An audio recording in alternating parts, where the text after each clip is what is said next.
Welcome, everyone. This is Ed Reiner with your daily dose of mind stuff. We are on day 66. Day 66. Welcome to the first day of November. Hope everyone had a good Halloween last night. If you had kids coming trick-or-treating, we had full-size candy bars last night, and we didn't have anyone show up. So, it is what it is. I was really hoping that we'd have a couple kids, because then I was going to give them like 4 candy bars. They would have scored, but yeah, oh well.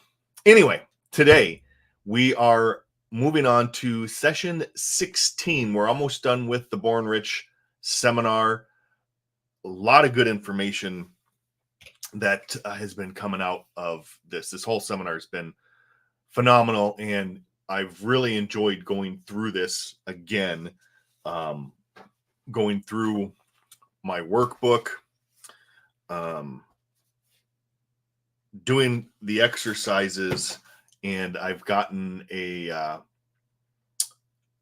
new awareness, a new understanding on a lot of things that I know intellectually, but now have a greater emotional awareness of them.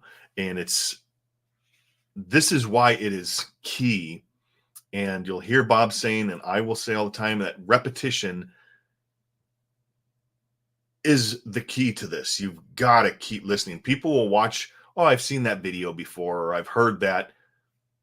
You got to listen to it over and over. Repetition. If you think about how your habits and ideas and belief systems, all of that stuff was through repetition. Everything. Learning is done through repetition.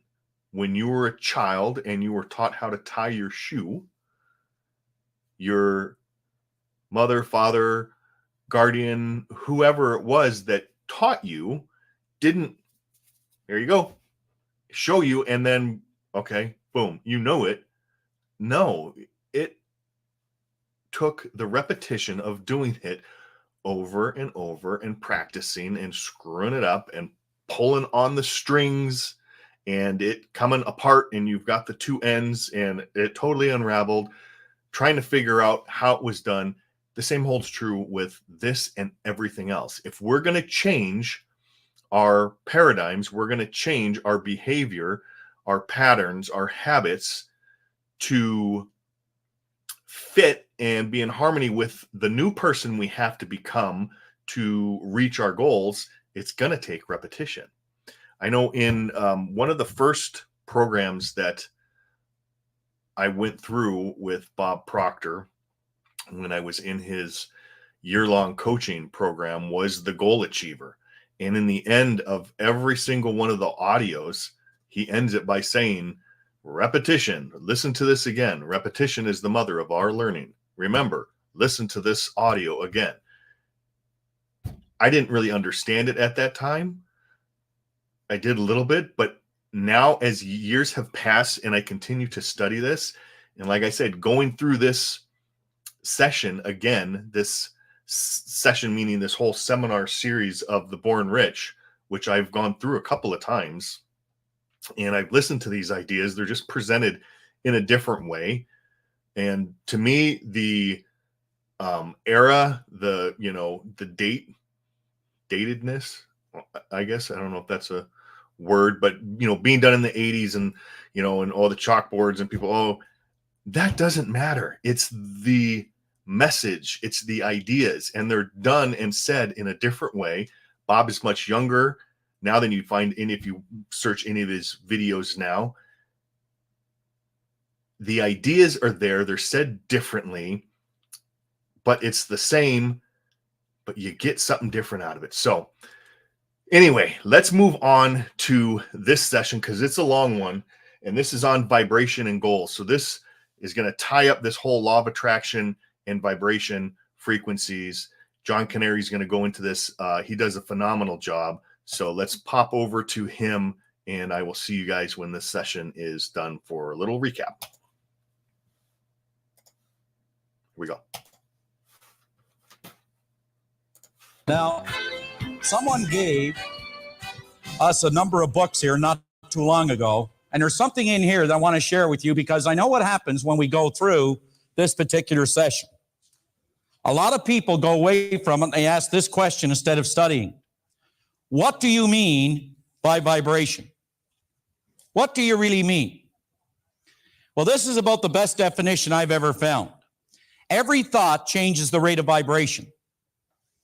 As you are enabled to think greater, deeper, higher, and more forceful thoughts, the brain cells are refined and they become more powerful and they are enabled to receive finer vibrations. What does that mean? I say time and time again to people that we don't get what we want, but we do get what we are. Now, you've got to really think about this. We don't get what we want, but we do get what we are. That's probably one of the most important things that I've ever heard. Not only heard, but it's one of the most important things I've ever learned. How do we actually get what we want? By becoming something different in vibration. Now, let me allude to something that I mentioned earlier and something Bob's been talking about quite a bit. When you talk about the attitude of an individual, I mean the total person. What you're actually stating is that my thoughts, my feelings, and my actions represent what is called my attitude. Let me ask you this. What are your thoughts, your feelings, and your actions towards your personal life? Just toward you as an individual. What are your thoughts, feelings, and actions, let's say towards your income or your business life? What are your thoughts, your feelings, and your actions, let's say towards your family life? Because you see, your thoughts, feelings, and actions is what determines your state of vibration. Your thoughts, feelings, and actions, it actually determines who and what you are, as well as what it is you're going to get. As well as what it is you're going to get. Now, I want to cover just one concept to show you how you can actually begin to do it. Here's the first thing you've got to understand, is that knowing does not precede doing. Now, I want you to really think about what I just said. Knowing does not precede doing. The moment we as individuals begin to focus on a particular objective, or we start to look at what it is we want, we don't necessarily feel good about getting it. We can see it, we can think about it, but we don't necessarily feel good about doing it. I'm going to give you a good example. How many people here in sales? That's a few. The rest of you beware. Now consider this for a moment. How many people here really get up, enthusiastic, and enjoy cold calling? How many do not? Now keep your hands up, the ones who do not. Is it true, though, that you know you must do it? Isn't it true that you would like to feel comfortable doing it? The moment that you start to go out cold calling, or as Paul mentioned yesterday, meeting that particular girl. Okay, put your hands down now. Or meeting that particular guy. That is suddenly a demand that changes your rate of vibration, or changes, you could say, the way that you feel. Now, consciously, you know what you have to do. You know what it is you're working toward. You know what it is you want, but inside there's a feeling, an uncomfortable feeling, or you could say a rate of vibration giving you feedback, telling you why you can't do it. Now, this is what you have to do in very, very simple terms. How many learned to drive with a stick shift? Do you remember what it was like? Now, isn't it true that consciously you had all the knowledge to drive that car? Yes, no. And you get in there and you're anything like me, you had a person sitting beside you. And they said, now here's what I want you to do. They're giving you instructions. They said, I want you to put foot in clutch, put the other one on the brake. Hold both hands in the wheel. Then reach over, make sure you pull this thing up, put it down there in the first, reach over and start the car. Now, as soon as you got to start, make sure you keep one foot the clutch, the other one the brake. Now, as soon as you're all ready, I want you to let your foot off clutch just a little bit. As soon as you do, take foot off, brake, same time, get a little bit of gas. Get it going about 10, 15 miles an hour. Now, keep in mind now what you got to do. As soon as you get it going 10, 15 miles an hour, the engine starts to roar. So what do? Take foot off the gas, put the one in the clutch, put it up there in a second. Take foot off the clutch again, put it back in the gas. Get it going to about 20, 25. Now, be careful now. You don't want to go too far because the engine will start to roar again. You burn the engine out. So I'm sure as soon as you do that, you put the foot in the clutch again. Take foot off the gas, though, at the same time, and you put it down there in the third, take it back off the clutch again, put it back in the gas, you get it going. You got it? Got it. Now, they said, now, just before you pull out, I want you to be careful. Now, I want you to take one hand, put it over here behind me, keep the other one on the wheel, keep one in the clutch, keep the other one on the brake. Now, they said, as soon as you relax, take this hand back here and take it, grab it down there where it was in third, put it up there into first, put your hand back here. Now, you got it back up there in reverse. Now, keep your hand in the wheel there, keep the other one in the clutch, keep foot and brake, and then start to let it off the clutch just a little bit. As soon as you do, put it in the gas. But just before you do that, make sure you look this way. No cars coming that way. No kids in front. Make sure you look this way. Somebody may be walking behind the car. Now, as you got this here thing going, you're standing like this. What I really want you to do now, as soon as you back that up a little bit, make sure you put your foot back in brake, but make sure you put it back in the clutch again and put your hand back over, pull it down in the first. As soon as you do that, take it off clutch, off the brake, then get it going in the gas, go through the same procedure, hit the clutch, put it back up there in the second, take it off the clutch, put it back in the gas, get it going again, and take it off what? Off the gas, put it back in the clutch, put it down to the third, back in the gas, and away you go. You got it? Yeah.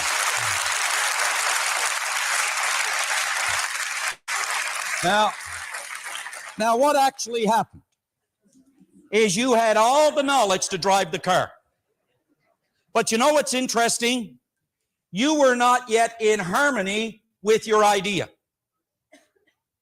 But you started to do it not once, but over and over and over again. And as Bob pointed out yesterday, until the idea became fixed, you developed a sufficient number of brain cells to do it. Now think about this. You have got in mind something that we call a goal. Now, where you are today or where your thoughts have brought you, I don't mean sitting in this room, but I mean that everything that you have brought in your life, everything that you have to this point in time is a result, nothing more, of the state of vibration you are in mentally, emotionally, and physically. Now, folks, instead of working so much toward this on the outside, we have to increase our state of vibration in this way. The more and more that you think about where you're going and how you're going to get there, and you go out and act on the idea. And you know, that's the difference. People will not act on the thing they want. They seem to entertain themselves by visualizing that they can have it, how nice it would be to get it, but when it comes to acting on it, their vibration, the way they feel about it, tells them they can't have it. So they spend their life dreaming rather than acting. What was it one time said? And all that was left when his living was through were the mountain of things he intended to do tomorrow. Let me ask you this. What habit patterns do you need to get to where you want to go? What habit patterns do you need to get to where you want to go? I believe it was Oscar Wilde who said one time, why is it that you and I were never told that in our brain we hold, in just one single tiny ivory cell, this kingdom called heaven, or this kingdom called hell? In other words, when you impress your idea, you cause these cells to move at a certain rate of vibration. You know, when you take an idea and you impregnate it over and over again, you impregnate that idea into one cell. When you impregnate that idea into the cell, that cell is dividing 1 into 2, 2 into 4, 4 into 8, 8 into 16 to 32, 64. And the process goes on at the rate of 50,000 cells per second. And the more and more you act on it, even though you don't feel good about it, but you work with the idea, you start to develop this change in vibration. But what is really happening is you're impregnating the cells with the characteristic or the idea. And these cells are going to search out the very thing necessary to get you to where you want to go, to complete the manifestation of that idea. What was the great statement by our friend Einstein that he had burned into the corner of his desk. He said it was responsible for every great invention. When he said that all creation waits with eager longing for the revealing through the sons of man, you and I. In other words, everything that you want is already here. The best way to do what you're doing, it's already here. It's never been thought of, but it's already here. It's just that it's in, as Bob explained, in another form. What we need to do is we need to constantly think about where we're going, what we want to do, and we start to increase our level of thinking by vibration, and we begin to attract thoughts of a like nature that'll move us in that direction. But you can't sit and wish. There is a difference in wanting a thing and being ready to receive it. And being ready to receive it. So just suppose you know what it is you want, and you ask yourself, what habits do I need to form or develop to bridge the gap from where I now find myself to the point I want to reach? You know the only difference in steam and ice is the state of vibration of the water or the H2O. Do you know the only difference in where you are versus where you want to go is your state of vibration? Do you know that everything to get you there is already here? And it always has been. There's a gentleman that I have not met.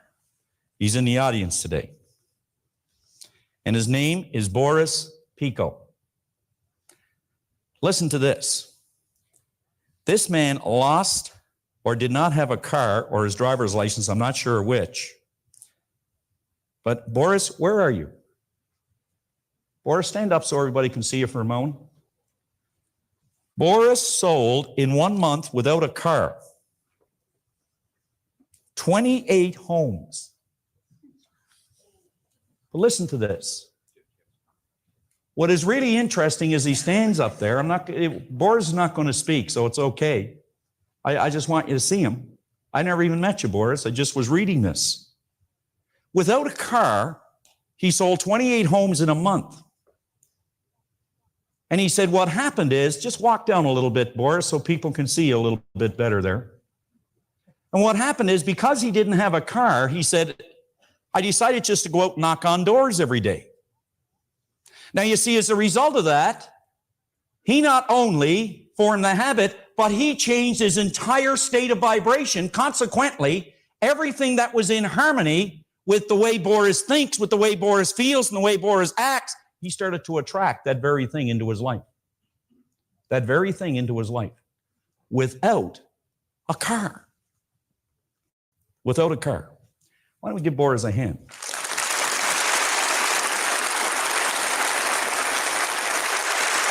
Now, let me tell you one of the reasons I think we don't get to where we want to go. I think it's because we try to be too realistic and too practical about the goals that we set. Now, I've heard people come to me and they'd say, you know, you've got to be realistic and you've got to be practical. I can tell you that's the one thing that no one can ever accuse Bob of being, is practical or realistic.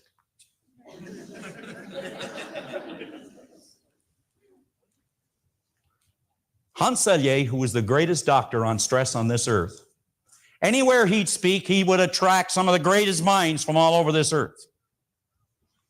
And I've carried this around with me for a long time, this statement by Selye. And Selye said that he found beyond a shadow of a doubt that practical and realistic people are not as practical and realistic in the long run of life as the dreamers who pursue their dreams. There's an article about a man on here who applied to every United States medical school and was refused by every single one of them, telling him he would never be a doctor. Now, keep in mind, the idea that he held was searching out in all these cosmos, every corner of these cosmos, to find a way for that idea to become a reality. And they all rejected him. And most say the idea doesn't work. And then he wrote it once more. He did it again. They rejected him the second time. And then he wrote once more, and they rejected him the third time. Don't you think that was enough to change his state of vibration? Don't you think that was enough for him to turn his desires inward and give up on the goal or the idea? They say depression is energy at its lowest state of vibration. They say that success is energy at its highest state of vibration. Happiness, joy, is orderly vibration. Well, I took this idea because this man, I think you know, as the man with the first artificial heart. In other words, he invented the first artificial heart. Anybody know who I'm talking about? Dr. Jarwick. 3 times he was rejected. But he kept on and he kept on, and he made it. I took that idea to a gal who had given up on life.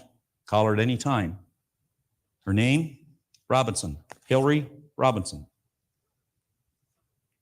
Hillary was not in the healthiest state at the time. In other words, her state of vibration was very low because Hillary stopped looking in the direction that she should have been looking in. She wasn't expecting things to happen in her life for a happier, for a healthier, for a more productive life. She was not looking for it. Consequently, she wasn't getting it. And as we started to talk to Hillary, remember what I pointed out here? That every thought changes the rate of vibration. You see, if I were to take someone right out here in the platform and I started to get you to build a picture on the screen of your mind about something that is pleasant, that is enjoyable, something that you truly would like to have, you truly would like to be, you would change your state of vibration. If you can maintain it for a period of time, you would enjoy it longer. If you can maintain it for an additional period of time, not only would you enjoy it longer, you'd start to meet people like you. You'd start to bring things consistent with that rate of vibration or state of vibration. In other words, your outside world would change because your inside world has changed. Because your inside world has changed. You could call her at any time. Because you know what happened to this young lady? I'm not going to read her goals and the things she's achieved, but we sat beside her and she listed all of her goals, 10 of them. While she was in that negative state of vibration, we were able to get her to see herself in a different light. She started to list the goals, and she's achieved every single one of them, and I'll throw one more in as a bonus. She just opened her own company with her husband recently. I'll guarantee you, Bill Lawrence, you must know Hillary Robinson that worked with Roy Stevens. Everything changed when her state of vibration changed. And when your state of vibration changes, it changes as a result of your attitude changing. In other words, your thoughts, your feelings, and your actions, when they change, your whole energy that's being expressed begins to change. Now, on page 46 at the very top, on vibrations and goals, numerous times in other programs it has been suggested that everything you are seeking is seeking you. Think about that. I just mentioned that you are today where your thoughts have brought you. Because as we think, we actually travel. As we think, we travel. We may be able to stand still physically, but we are forever moving in thought.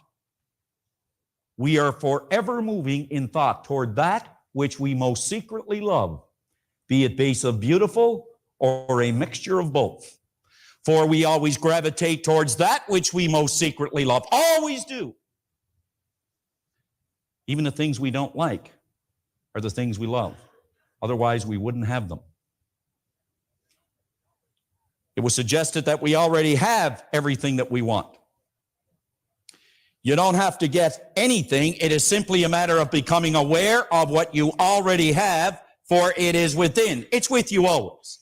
If energy is neither created nor destroyed, everything you will ever want is already here. Now think about that. A higher rate of vibration always destroys a lower rate of vibration. If we have negative things in our life that we don't want, we need only go to a higher order of vibration. Now, here are some questions you must answer, because it'll tell you what state of vibration you're in. Suppose I were to ask you, do you hate misery more than you love happiness? Do you hate poverty more than you love prosperity? Do you hate disease more than you love health? Because you see, if you hate these things, you increase the possibility of them becoming yours. The thing you hate is yours. The thing you love is yours. Whatever it is you love, it is yours. If not in the physical world, it definitely is in the mental and spiritual world. Do you hate misery more than you love health? Do you love prosperity more than you hate poverty? More than you hate poverty. Let me go on. It is simply a matter of choosing the thoughts that will put you into harmonious vibration with the good that you desire. What are the thoughts that have put you in harmony with the good that you desire? What does your desire look like? Suppose you were to run a movie through in your mind, with you as the star and you as the director. What would it really look like? Because that's how you get into harmony with the things you desire. The moment you bring your life into harmony with the law, the negative will have taken wings, for the cause will have been removed. Think about it. If you want to remove a negative from your life, what you must do is go to a higher order, and a higher order of vibration always destroys a lower order of vibration, and negative is a lower order of vibration. The secret to receiving on the physical plane the results you desire is covered more adequately in the lesson we went over in expectation. Think about it this way. Do you know, in a limited state of understanding, we actually sit down and logically reason that we can only get something, or we can only we can't receive it, or we can't give it until we receive it. We logically try to prove that to ourselves. In a limited state of understanding, we actually try to reason that we must get before we can give. And when Bob goes through the vacuum law of prosperity, believe me, there's going to be some navels pop around this room. Some navels pop around this room.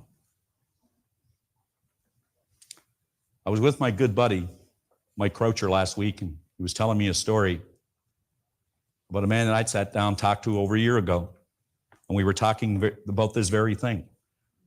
I said, you know, my friend, you're in a very negative state of vibration, a very negative vibration. And he got quite upset at me. And I told him, unless he changed his state of vibration, he's going to get more of the same in his life, which wasn't very much. Last month, he was at their convention. As the story goes, before the night ended, he had the chairman of the board and the senior vice president in a headlock at 1 o'clock in the morning, telling them what was wrong with the company and how he was going to change it. The next day, he didn't even remember it.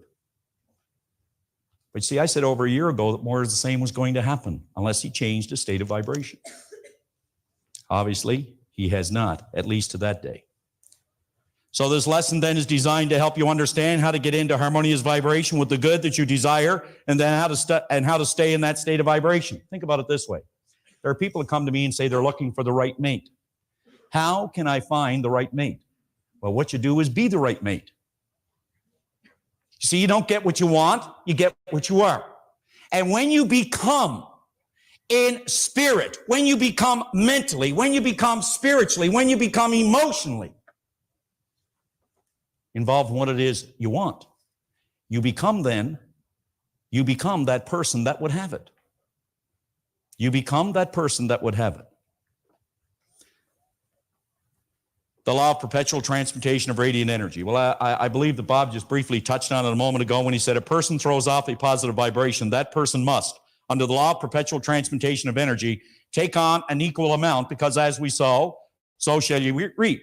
In other words, when we think about something, good, bad, or indifferent, that energy that we release, we are going to take on an equal amount of exactly the same kind. You're going to take on an equal amount of the same kind. That's why some people believe, you see, that, you know, that if it's expedient to be honest, fine, I'll be honest. If it's expedient to shade it a bit, fine, I'll shade it a bit. No, you get it all back. You get it all back. It's like they said to the old Indian when he was working with his boomerang. They said, why don't you get a new boomerang? Well, he said, every time I throw this one away, it keeps on coming back. And every time you throw out a thought, you don't have to say it verbally. You only have to think it. You only have to feel it. You're going to get it back. That's why we were taught to think well of people. To think well of people. So the law of perpetual transmutation of radiant energy, what does it teach us? Well, you see, if I were sitting down and I were talking to Brian, as a matter of fact, you know, I meet a lot of people in my life, and if I ever wanted to be like anybody, I mean really like someone, and their attitude and just their presence and their well-being, I think it'd be Brian. A more pleasant guy, his state of vibration is so good. He has such a beautiful state of vibration. You just feel it when you're around him. Makes you feel comfortable. You like yourself because you met him. That's because, you see, he makes you feel good about you. Now you think about this, and then I'm going to bring this in for a landing. People go out and they say, I'm going to try this about giving and receiving. I heard this Proctor and Canary said that if you just go out and do the best you can for people, you're going to get it all back. They said it, so it must be. And I've watched people go out like Tammy, and they give their best and doesn't come back. And then I watch someone else will go out and they'll give a person the best they've got, and they'll give them all the knowledge, all the information they need, and the person will stroll down to someplace else and buy what it is they want. And you say, that's it, I'll never do that again as long as I live. They were wrong.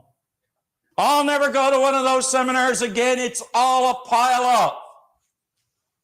Let me ask you something. Have you ever received anything just like that? You never asked for it.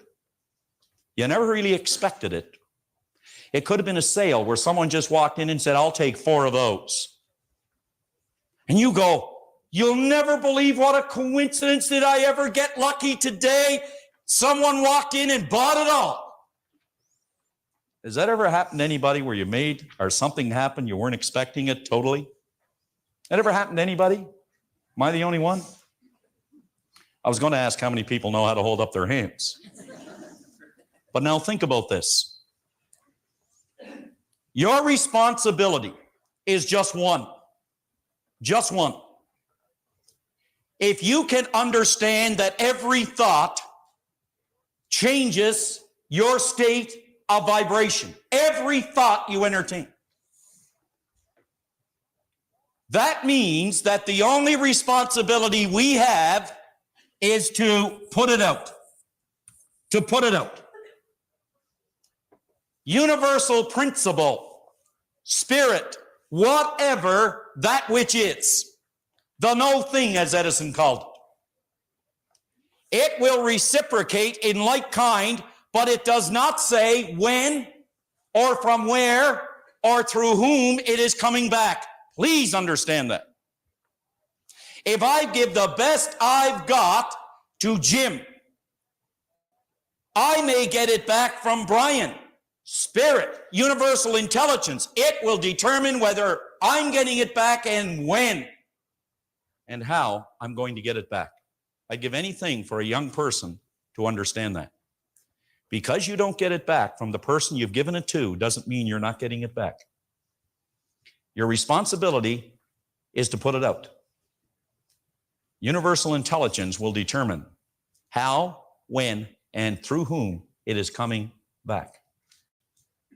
It is coming back. I'm sure that years ago in 1975 down at the Hyatt, when Bob was sitting down with Paul Hutsey, that never in his wildest dreams did he ever think he was going to get back a lot of the things that he was putting out at that time. He just knew he was getting it back, but he didn't know when. But it still is. It still is. So let me ask you this. If you don't like what you're getting back in your life, I'm going to ask you, have you examined lately what you're putting out? And how you examine what you're putting out is you ask yourself, what is my state of vibration? What is it? Well, here's how you tell. What are my thoughts, feelings, and actions toward my personal life? What are my thoughts, feelings, and actions toward my business life? What are my thoughts, feelings, and actions toward my family life? That's how you tell. That's not difficult to do.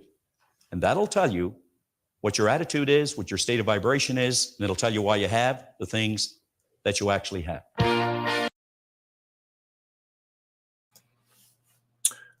Okay. What are your thoughts, feelings, actions, or like he said, what is your attitude? Because our attitude is a composite of all three of those. Our attitude is our thoughts, our feelings, and our actions all together, which then produce our results. And that's what he's saying. If you want to see what your results are, we got to take a look at those things. John went over a lot of stuff, but the main thing on there was the habits, creating those habits of the person that you want to be. What habit patterns do you need to be to get where you want to go? So this is where we can kind of reverse engineer what it is that we want, the person that we want to become, because the things that we want, the goals we have, the person you are now is not that person that has those things. So we can use our imagination to think of the person, think of us as that person once the goal is received. So we're thinking from the wish fulfilled, as Neville Goddard would say. So we can use our imagination and go through the day in the life of that person. What time does that person get up? How are they feeling? What are they doing? Or do they get up and do an exercise of gratitude first thing in the morning? Are they exercising the first thing in the morning? Are they drinking a bunch of what habit patterns do they have? And we can look through there and we can sit there and get totally relaxed, and we can do this. And then we can look at the patterns and habits that we have now. And then we can kind of see what things we need to shift and change. And then we can start to change them. Now, here's a big key. Only do one or two habits at a time. This is a mistake that I've made more than one occasion, is you come up with these habits, or a lot of people do this, for example, like people that want to, get into better health, and they just decide to change a whole bunch of habits all at once. Problem is, if you try to change too many habits, you're not going to end up changing any of them. You might start to for a certain point, but that old paradigm is going to kick in and you're going to be back to square one. So it's important to change one or two habits. Start with something small. Once you develop that habit, then you can move on. And there's other ways that we can do to change these habits and paradigms. That's something that we go through into the Thinking and Results program that I facilitate, is really about changing paradigms. So then John goes on and says that everything that you are looking for is looking for you in return, meaning that once we start moving towards something and we're putting that energy out, like he said, it's coming back. That boomerang is coming back. We have like energy coming back. That's the reaction, the action reaction, which then people say is the attraction. That's where the law of attraction comes from. As you change within, your outer world starts to change. So everything starts inside first. Everything starts inside. The thought comes before the word. We have to think it. We have to create it in our mind. And then the big thing that he put on there, the thing you hate is yours. The thing that you love is yours. It's that dominant emotion that's going to determine the end result. And I forgot how he put it. I can probably say it and I'll probably mess it up. But no, I'll say it right, maybe. We'll see. But he said, what do you hate more? Do you hate that thing more than you desire it to be? So we have to look at that. And we need to come up with what it is that we want, and really just all of this stuff. It's the repetition and the focus of doing it. If you want to get good at something, just start. Example, we're on day 66 of 100. Now, if we go back and look at my day 1 of these lives, it's not very good. I'm getting better. I'm still improving on these, and there's still a lot more that I need to improve. But if I keep focusing on doing this, I will get better and better. And that's the whole purpose and reason why I put this challenge to myself, was to get good at this. And the only way I can is if I force myself to do it to where it starts to become a habit. It's the repetition. I know enough that repetition is the mother of all learning, that the more I do this, the better I'm going to get, the more at ease I'm going to get. I'm very good when it comes to things with computers and programs. Once I get into a habit and a flow, I know where things are. I'm very quick at clicking and doing this. Right now, it's frustrating because I'm clicking on, this, and then I have to look over, and I'm constantly looking at my screens to find what I'm trying to the thing to click that I want to happen, right? The more I do this, I know that just like driving the car, I'm going to just muscle memory subconsciously. I'm going to be able just to go and click on things without it being so cumbersome. I was doing a live earlier on this gratitude challenge that I've been doing. And I did not know this, but when I was watching the replay, I didn't get to watch the first replay. I was clicking on one of my backgrounds. So like if I click on, let's say, the background that I have for today, not realizing that when I click on that, my mic mutes. Therefore, I was using it as a slide with information, and I was talking over it, not realizing that when I started to click on that and I started to talk, none of my audio was being recorded. So whoever was watching at that time didn't hear a dang thing that I was saying. But that's where the repetition and failing as you're doing stuff, that's where the learning comes in. I could sit there and read and watch videos on how to run a program and do these things and gain that knowledge. But until I start doing it, I'm not going to learn it.